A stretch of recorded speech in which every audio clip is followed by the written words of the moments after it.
I'm Sean Carroll, author of The Particle at the End of the Universe.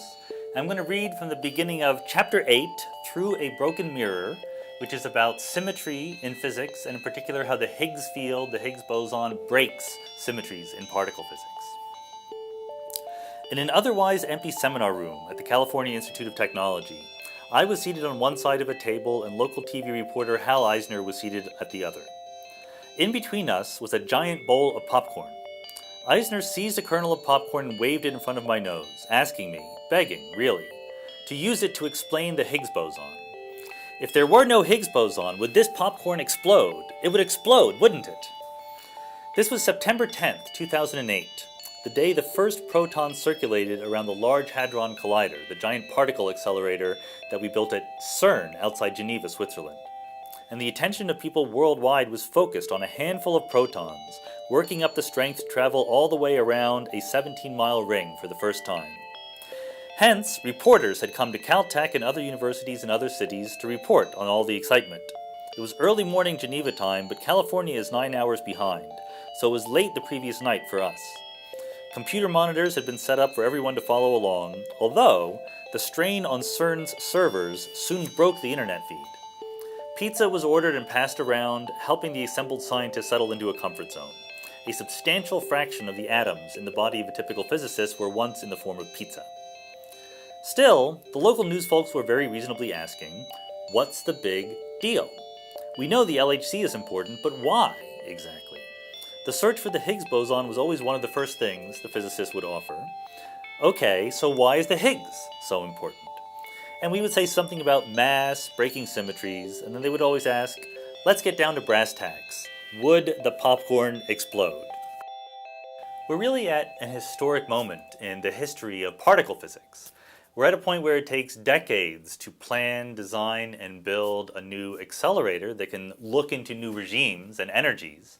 And so we don't turn on one of these machines very often. So when the Large Hadron Collider turned on, we were hoping for historic level results. And by the end of 2011, beginning of 2012, it seemed clear that we were going to get one. It looked as if we were beginning to see the first hints of the Higgs boson.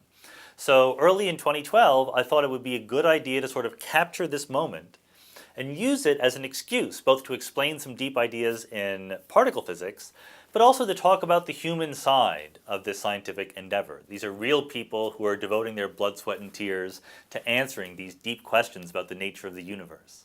And when it comes to a search like this, it requires more than just a few lone geniuses or even a few people in their laboratories in their basements. You need thousands of people, you need billions of dollars, you need many, many countries to come together over years of effort. And the human race achieved that. That's why the Large Hadron Collider is such an amazing story. It's a story of dedication and cooperation in the pursuit of a goal which is resolutely impractical.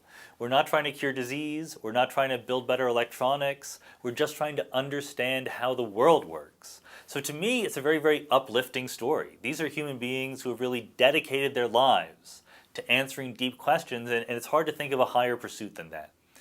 I was lucky enough to be there in Geneva at CERN on the day they made the announcements that we'd finally discovered the Higgs boson. In fact, because I was writing a book rather than actually working on the experiment, I was not in the room with the scientists hearing the lectures. I was in the room with the journalists who were covering the story. And the journalists did something that journalists are not supposed to do. They broke into applause.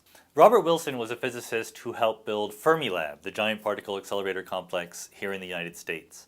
And he was testifying once before Congress back in the late 60s when they were just deciding whether to do it or not. And the congressman wanted him to explain how Fermilab would help tangible things like national defense. And after hemming and hawing a little bit, Wilson said, look, the only way it helps national defense is by helping make the country worth defending.